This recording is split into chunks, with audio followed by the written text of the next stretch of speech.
কেন্দ্রবিন্দুতে মেসির goat India two. যেভাবে কলকাতার মুখ পুড়েছে, যেভাবে বিশ্বের দরবারে মাথা হেঁট হয়েছে, কার দায় কার, এই নিয়েই চলছে চর্চা। এরই মধ্যে একটা অত্যন্ত গুরুত্বপূর্ণ তথ্য সামনে এসেছে। দেশের ফুটবল নিয়ামক সংস্থা এআইএফএফ এবং রাজ্যের সর্বশ্রেষ্ঠ ফুটবল নিয়ামক সংস্থা আইএফএ, এবং এই দুই সংস্থাকে অন্ধকারে রেখেই নাকি এই মেসি ইভেন্টের আয়োজন করা হয়েছিল, যার ছত্রে ছত্রে বিশৃঙ্খলা, ছত্রে ছত্রে পরিকল্পনার অভাব। দেখুন।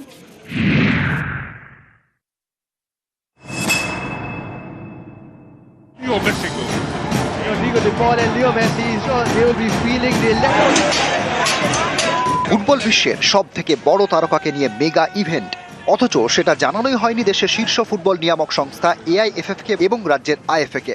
এই দুই সংস্থাকে অন্ধকারে রেখেই যুবভারতী স্টেডিয়ামে আয়োজন করা হয় লিওনেল মেসির অনুষ্ঠানের, যা ঘিরে হয় নজিরবিহীন বিশৃঙ্খলা।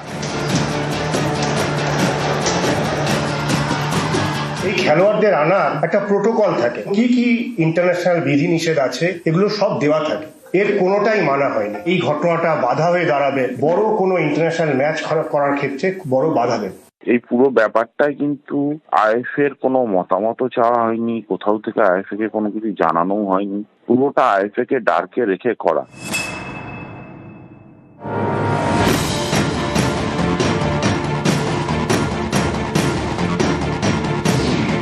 নিয়ম অনুযায়ী কোনো ফুটবল ম্যাচ হলে তা আগাম জানাতে হয় এআইএফএফ অথবা সংশ্লিষ্ট রাজ্যের ফুটবল অ্যাসোসিয়েশনকে। গত শনিবার মেসি কোনো ম্যাচ খেলেননি, তাই জানানো বাধ্যতামূলক ছিল না। কিন্তু অনেকের মতে এআইএফএফ বা আইএফএ কে জানালে এই ধরনের ইভেন্ট আয়োজনের সুবিধা হয়। আইএফএ একেবারেই জড়িত ছিল না, আইএফএ কে কোনো গুরুত্বই দেওয়া হয়নি। যাই হোক, এটা একটা ব্যক্তিগত ব্যবসায়িক উদ্যোগ। এরকম মেসি মতো একজন তারকা, যার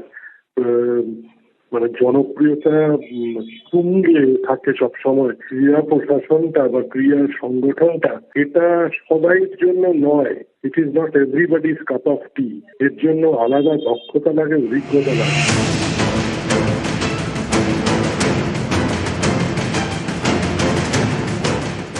এর আগে রাজ্যে মেসি এবং মারাদোনাকে নিয়ে আসার পিছনে যিনি সেই ক্রীড়া উদ্যোক্তা ভাস্কর গোস্বামীর বক্তব্য, সবাইকে আগে থেকে জানিয়ে রাখলে কাজ করতে সুবিধা হয়। ম্যাচ করলে তো জানাতেই হবে, ম্যাচ করলে তো সেটা তো ফিফা প্রোটোকল বলছে জানাতেই হবে, আইন হচ্ছে তাই। আমি তো আমার ক্ষেত্রে তাই আই অলওয়েজ প্রেফার্ড কি ফুটবল অ্যাসোসিয়েশন বা তার সঙ্গে কাজ করাটা। মারাদোনার ক্ষেত্রেও কি তাই করেছিলেন?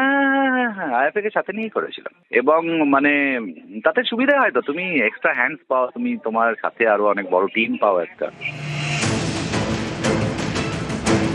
এত বড় মাপের ইভেন্ট, সেটারই ছত্রে ছত্রে অব্যবস্থা এবং পরিকল্পনার অভাব। মেসি যখন মাঠে, তখন তাকে ঘিরে ভিড়ে ভিড়।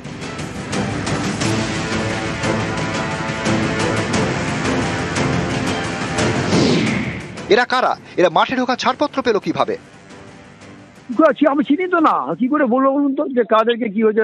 অনেক লোক দেখেছি যাদেরকে আমি ভালো মতন জানি না, চিনি না, বা এর আগে কোনোদিন সেগুলো আমার সঙ্গে পরিচয় নেই। তারা কারা বুঝতে পারলাম না তো কারা কারা, আমি তো চিনি না বলছি। তারা ঢুকলো কোথা থেকে? তাহলে মাঠে ঢুকেছে, কোথা দিয়ে ঢুকেছে কি করে বলবো। বিশ্ব ফুটবলের মহাতারকাকে নিয়ে হাই প্রোফাইল অনুষ্ঠান, সেখানে থাকার কথা রাজ্যের মুখ্যমন্ত্রীর, থাকার কথা বলিউড মেগাস্টার শাহরুখ খানের। মুখ্যমন্ত্রী মাঠে ঢোকার আগেই ঢুকে গেলেন মেসি, তারপর তাকে ঘিরে ভিড়, বিশৃঙ্খলা। এরকম হলো কেন? এটা কার দেখার কথা? এই অনুষ্ঠানের ফ্লো চার্ট কার তৈরি করার কথা? ভিভিআইপিদের মধ্যে কে আগে ঢুকবেন, কে পরে, সেটা কার ঠিক করার কথা? সেই তথ্য কাদের জানানো হয়েছিল? সল্টলেক স্টেডিয়ামের ভাড়া বাবদ কত টাকা দিয়েছিল শতদ্রু দত্তর সংস্থা? যে এডি কাটআউট গেট দিয়ে মেসিকে যুবভারতীতে ঢোকানো হয়েছিল, ভাঙচুরের সময় সেই গেটের উপর লাগানো জালে এসে পড়ে ভাঙা চেয়ার। মেসির কোনো রকম আঘাত লাগলে তার দায় কে নিত? এত বড় অনুষ্ঠানের ক্ষেত্রে সমন্বয় বৈঠক হওয়ার কথা আয়োজক সংস্থা, ক্রীড়া দপ্তর এবং পুলিশের মধ্যে। সেই বৈঠক কি ঠিকভাবে হয়েছিল? হয়ে থাকলে কার কি দায়িত্ব ছিল? অনেকে বলছেন এইসব প্রশ্নের উত্তর মিললে তবেই স্পষ্ট হবে বিপর্যয়ের দায় কার। নিউজ 18 বাংলা।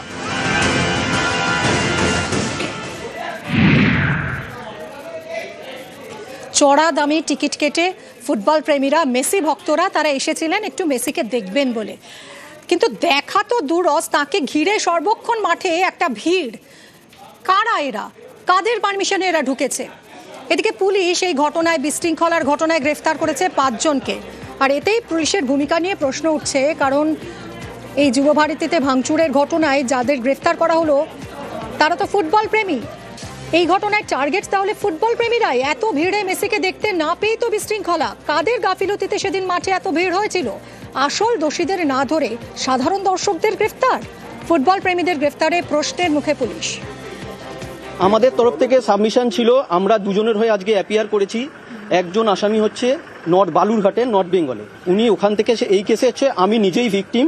আমি ওখান থেকে টিকিট কেটে, দামি টিকিট কেটে এখানে এসেছি খেলা দেখতে, কিন্তু আমাকে উল্টে এই কেসে ফাঁসিয়ে দেওয়া হলো। পুলিশ বলছে যে সিসিটিভি ফুটেজ দেখে গ্রেপ্তার করা হয়েছে, কিন্তু কোর্টে সেরকম কোনো প্রমাণ দিতে পারেনি। এমনকি যে সেকশন লাগানো হয়েছে যে পুলিশকে মারধর করার, কোনো মেডিকেলও পুলিশ জমা দিতে পারেনি। পিপি সাহেব টাইম চেয়েছে, পুলিশ খালি জেসি প্রেয়ার করেছে, কোনো পিসি রিমান্ড করেনি। আমি তো পুলিশকে বলবো, পুলিশের এখানে অনেক গাফিলতি আছে। এত লোক মাঠে কি করে ঢুকলো? তারপরে আর কেউ বলছে না যে ফ্ল্যাগ নিয়ে কি করে মাঠে ঢুকছে। তাকে তখনও সে ঘুরে বেড়াচ্ছে, সেখানে জয় শ্রীরাম ধ্বনি দিচ্ছে। এরা কারা? এদেরও তো ধরা উচিত যে কারা করিয়েছে। আমার মনে হচ্ছে গন্ডগোল ইন্টেনশনালি হয়েছে। এত ডার্বি ম্যাচ হয়, এত কোনো তো গন্ডগোল হয়, এটা কেন হলো? Something is wrong there, somebody is involve. এটা তো তদন্ত হওয়া দরকার আছে। যুবভারতীতে এই চরম বিশৃঙ্খলা, শনিবার মেসির এই ইভেন্ট ছিল, তার ঠিক আগের দিন শুক্রবার পুলিশ কিন্তু প্রেস কনফারেন্স করে স্পষ্টই বলে দিয়েছিল যে জলের বোতল নট অ্যালাউড, জলের বোতল নিয়ে মাঠে প্রবেশ করা যাবেই না। কিন্তু তা সত্ত্বেও দেখা গেল একের পর এক জলের বোতল, এবং শুধু তাই নয়, জলের বোতল বিক্রি হয়েছে চড়া দামে। 20 টাকার জলের বোতল মাঠের ভিতরে বিক্রি হয়েছে 200 টাকা দামে। কারা বিক্রি করলো? জানা যাচ্ছে 30 লক্ষ টাকায় কলকাতারই এক ব্যক্তিকে এই জলের বোতল বিক্রির বরাত দেওয়া হয়েছিল। সেই ব্যক্তি আবার তা হ্যান্ডওভার করেছিলেন গুজরাটের একটা সংস্থাকে, আর সেই জলের বোতল ছুঁড়েই এই চরম বিশৃঙ্খলা হলো।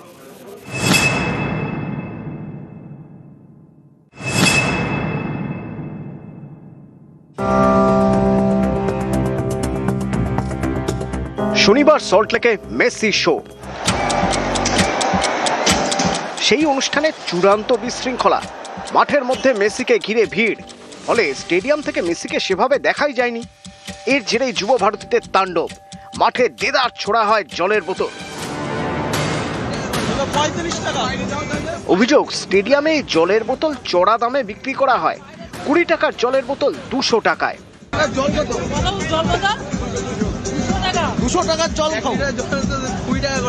আইএসএল ম্যাচের সময় যেমন, তেমনই নিয়ম ছিল শনিবারের মেসি শোতেও।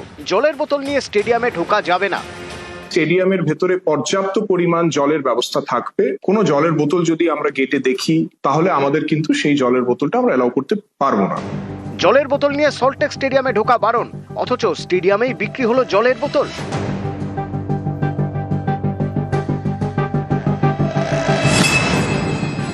জানা গিয়েছে 30 লক্ষ টাকায় স্টেডিয়ামে জল বিক্রির বরাত পান কলকাতার এক ব্যক্তি।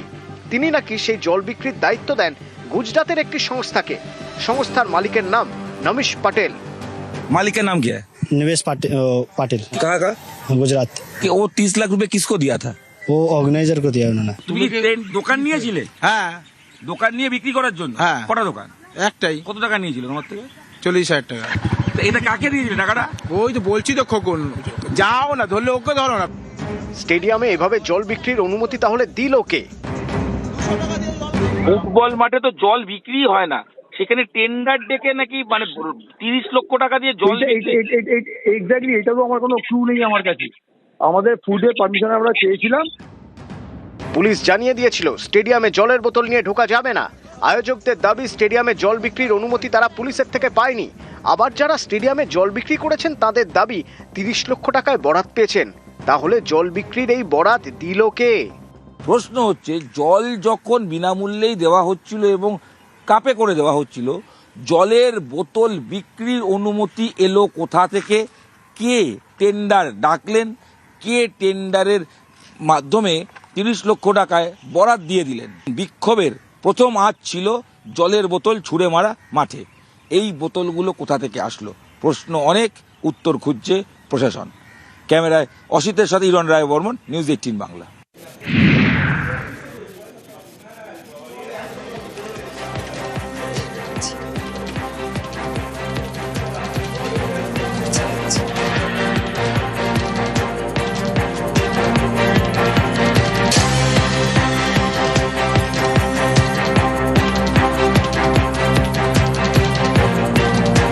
ভারতের বিশৃঙ্খলায় 3টে জনস্বার্থ মামলা দায়ের হয়েছে। হাইকোর্টে জনস্বার্থ মামলা দায়ের করেছেন শুভেন্দু অধিকারী। হাইকোর্টের নজরদারিতে তদন্তের আবেদন। জনস্বার্থ মামলা আরও 2 আইনজীবীর। পুলিশ তদন্ত করবে না। 20 টাকার বোতল 200 টাকায় বেচেছে, 10 টাকার চিপস 100 টাকায়, সব অরূপ আর সুজিতের লোকেরা। পুলিশ এদের ধরবে নাকি? পুলিশের হাতে তদন্ত রাখা যাবে না, ওই জন্যই হাইকোর্টে গেছি। সাধারণ দর্শকদের স্বপ্নভঙ্গ, মাঠে গিয়ে অদেখা মেসি, আর এই নিয়েই প্রশ্ন তুলেছেন প্রাক্তন ফুটবলাররা। ম্যানেজমেন্ট পুরো আমরা যা ধারণা করলাম ওখানে, এটা পুরো ম্যানেজমেন্টের ভুল আছে।